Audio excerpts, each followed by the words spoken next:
Hear ye, hear ye. May the court come to order with the Honorable Harriet Klein presiding in the matter of the State versus King David. Before I turn the case over to the court for its introductory charge, let me just introduce the parties to this action. Representing the state is Cheryl Burstein and David Canerick. Representing the defendant, King David, is Reuben Simmons and David Talbot. King David is the individual seated at the defense table wearing the crown.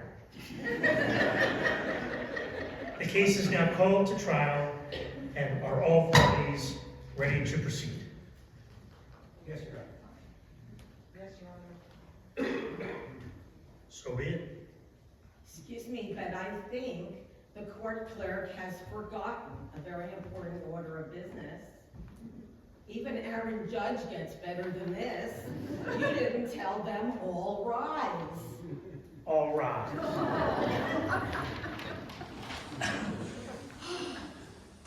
I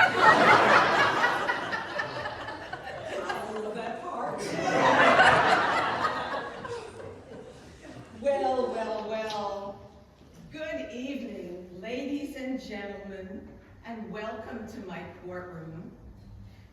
I know it doesn't look like a courtroom, but remember, there is absolutely no separation of shul and state. So, in that vein, Shavua Tov. I am happy to see all of you ready and able to perform a very important civic duty. And you have already been told that this is a very, very big case of the people versus King David. Yes, you heard right, King David. You're going to be hearing a case of biblical proportions. Truly and literally.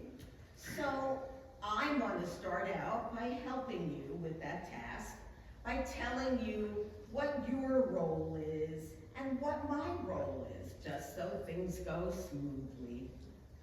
You're here as jurors, yes, but you're actually judges because you are judges of the facts. And that means you're going to decide what happened. You're going to hear the evidence, and you're going to say what went down at that time, how things occurred, was he guilty or not guilty? That's pretty exciting. That's pretty heavy duty, don't you think? I am a judge, but the judge of the law. So I get to hear the attorneys if they want to make some arguments to me and rule on those legal issues. Boring. But it's the way it is. We all have our, I was going to say crust to bear. Not the best expression at this point in time. I digress. We'll move on. There are some very important principles that you need to know.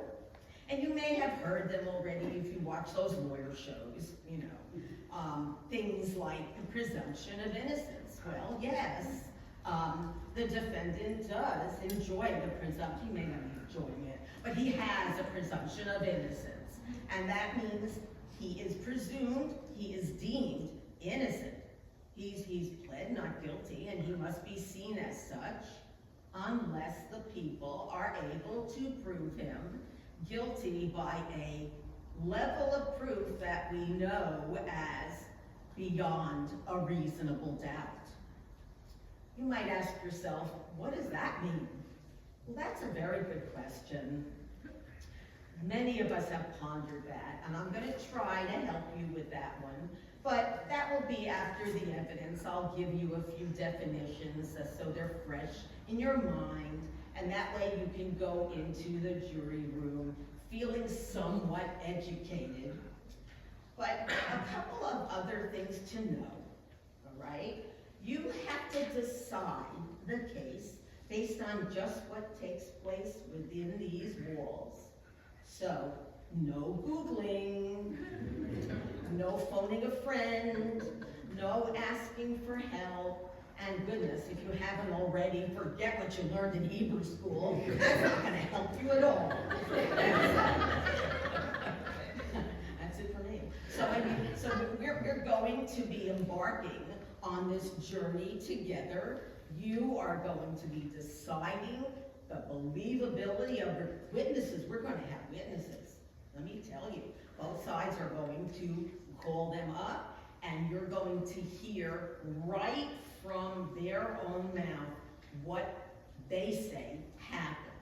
And you'll decide who's speaking more reasonably, who makes more sense, who should I believe. So that is going to be your task, and you have to really remember how important it is to follow these instructions, because no one wants to say an extra achet next fall. I mean, remember, we keep track here. So I just want you to know it is very important for you to do that.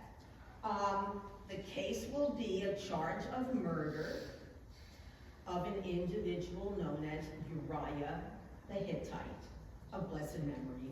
And we're going to get started just momentarily, members of the jury, and I think you have already heard the names of the attorneys, but I think what I'm going to ask them to do is each side to rise and just introduce themselves to you themselves. We'll start with the state, with the people. Counsel, if you would. Good day, Your Honor. Cheryl Burstein, prosecuting attorney. Thank What you. up? Thank David Canera, prosecuting attorney. thank you, Mr. Bennett. The defense. David Tauger, T-O-U-G-E-R, 408 Broadway, New York, New York, 10013. It is my honor to represent King David. And Ruben Simmons on behalf of King David. Well, thank you very much. So now you've met them, you will hear from them, and we're going to, I presume, start with an opening. The state, what wishes to open, correct? We do. And who is going to do that? Aye. All right, we'll begin with the opening on behalf of the state. Thank you. May it please the court, counsel, members of the jury. Today, you will hear a story that begins with power and ends with a man's death. It is the story of a king who believed that his authority placed him above the law, and of a loyal soldier who paid for that belief with his life. The defendant in this case is King David, ruler of Israel. The victim, as you heard, is Uriah the Hittite, one of David's own soldiers, an honorable man who fought faithfully in the king's army. The evidence will show that Uriah did not die by accident or by chance of battle. Instead, he died because David arranged it. Over the course of this trial, you'll hear from two witnesses, Bathsheba, Uriah's wife, and from Joab, the commander of David's army. Their testimony will reveal the motive and the method behind Uriah's death. So Bathsheba, she will tell you that she was the loyal wife of Uriah. Uriah was away doing what soldiers do, serving his king and risking his life on the battlefield. While he was gone, Bathsheba was home. But one evening, the king saw her. David sent messengers to bring her to the palace. This was not an invitation from just a neighbor. This was a command from the king. Bathsheba will tell you that when she's summoned by the king, you go. That encounter resulted in Bathsheba becoming pregnant. And that pregnancy was a problem for King David, because a child could not possibly be Uriah, since Uriah was at war. Next, you'll hear from Joab, the king's general. Joab commanded the Israelites' army in the field. Joab will tell you about a message he received from the king, a message that contained a deadly instruction. David sent Uriah to the battlefield, carrying instructions that sealed his fate. Those instructions ordered Joab to place Uriah in the fiercest part of battle, not simply to fight bravely, not to take a difficult position. David's instructions went further. Joab will testify that David commanded him to put Uriah where the fighting was most dangerous. and then withdraw the other soldiers so that Uriah would be exposed, left alone, abandoned in the face of the enemy, so that he would be struck down and die. And so Uriah was placed where the fighting was the most intense, and Uriah the Hittite was murdered. Members of the jury, soldiers die in war, but there is a difference between being a casualty of battle and a man deliberately sent to his death. The evidence will show that Uriah was not simply unlucky. He was not simply just in the wrong place at the wrong time. He was placed there on purpose because the king needed him gone. Bathsheba will tell you why David needed Uriah removed, and Joab will tell you how David made it happen. When you hear their testimony, you will see the chain clearly. Desire, deception, and finally a deadly order that ensured Uriah would never return home. And at the end of this trial, after you've heard these witnesses and considered the evidence, there's only one conclusion to reach: that David deliberately caused the death of Uriah the Hittite, and that makes him guilty of murder. Thank you.